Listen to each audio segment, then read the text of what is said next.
தமிழ்நாட்டுல மொத்தம் எத்தனை கட்சிகள் இருக்கு? அந்த கட்சிகளோட பேருங்க நான் சொல்ல முடியுமா?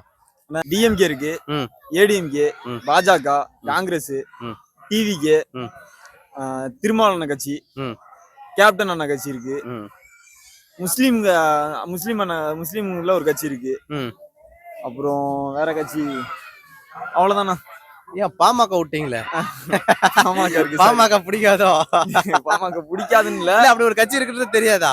தெரியும். அது டக்குன்னு மைண்ட்ல வரல. ஏதாச்சும் பண்ணா வரும். ம், மக்களுக்காண்டி ஏதாச்சும் ஒண்ணு பாமக பண்ணிருந்துச்சுன்னா அந்த கட்சி மைண்ட்ல வரும். ம். எதுவும் பண்ணல, அதனால டக்குன்னு மைண்ட்ல வர மாட்டேங்குது. ஓகே. அவ்வளவுதான். எந்த வரைக்கும் என்ன எதனா பண்ணிருக்காங்களா அவங்க? எந்த கட்சி? பாமக. எனக்கு எது பண்ணதா அன்புமணி தெரியல. ராமதாஸ் எனக்கு எதுவுமே பண்ணதா தெரியல. எதுவுமே பண்ணது தெரியல. தெரியல. ஓகே. சொந்த சமுதாயத்து மக்களுக்கு எதனா செஞ்சிருக்காங்களா? அவங்களோட சமுதாய மக்களுக்கு ஏதாவது? அவங்க சமுதாய மக்களுக்கு எதுவும் பண்ணிருக்கலாம். ம், அது நம்மளுக்கு எதுவும் தெரியல.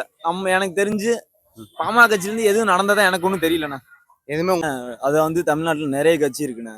ம், நிறைய கட்சி எல்லா மக்களுக்கும் தெரியாது. ம், அதுல ஒரு சில கட்சி மட்டும் தான் மக்கள் மனசுல நிக்கிற கட்சி. ம், அந்த கட்சி என்னன்னா, நான் ஃபர்ஸ்ட் சொல்ல டிஎம்கே தான் சொல்லுவேன். ம், அது ஆண்ட கட்சி. ம், அடுத்து ஏடிஎம்கே. ம். அது அம்மா இருக்க வரையும் அந்த கட்சி நல்லா நிலைச்சு நின்னுச்சு. ம், அம்மா போனதும் போயிடுச்சு. அடுத்து கேப்டன் ஒரு கட்சி உருவாக்குனாரு. ம், அது என்னது கட்சி நான் பேர் சொல்லல, ம், எல்லாம் தனித்தனியா சொல்றேன். அடுத்து டிவிகே, இப்போ டிஎம்கே, இப்போ புதுசா ஒரு கட்சி வந்திருக்கு டிவிகே, ம், ஏடிஎம்கே, பாஜக, காங்கிரஸ் இதெல்லாம் வந்திருக்கு. ம். மற்றபடி எல்லா மக்களுக்கு தெரிஞ்சது ஃபுல்லாவே இந்த கட்சி தானே மெயினா.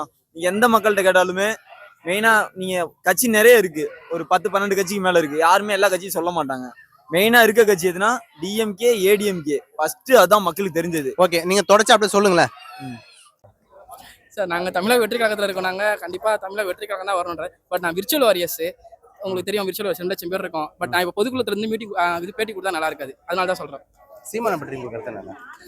சீமான் அண்ணன் ஒரு சிறந்த பேச்சாளர், ஆனால் சிறந்த ஒரு ஆட்சியாளர் கிடையாது. என்ன காரணம் அப்படின்னா, நாங்கள் தமிழக வெற்றி கழகம் திராவிட முன்னேற்ற கழகத்தை தான் எதிரியா நினைக்கிறோம்.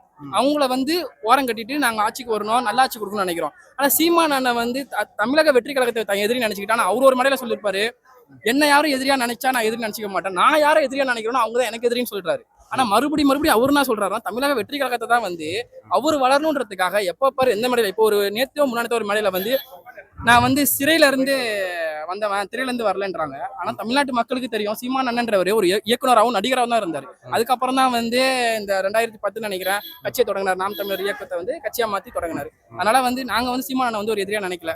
நாங்க நினைக்கிறது திராவிட முன்னேற்ற கழகத்தை அவங்கள கொஞ்சம் ஓரம் கட்டிட்டு நாங்க ஆட்சிக்கு நல்லா ஆட்சி கொடுக்கணும்னு நினைக்கிறோம் சார். நன்றி. இதுவும் பார்த்தனாக்கா இடம் ஒதுக்கீடு கேட்டாங்க இல்லையா?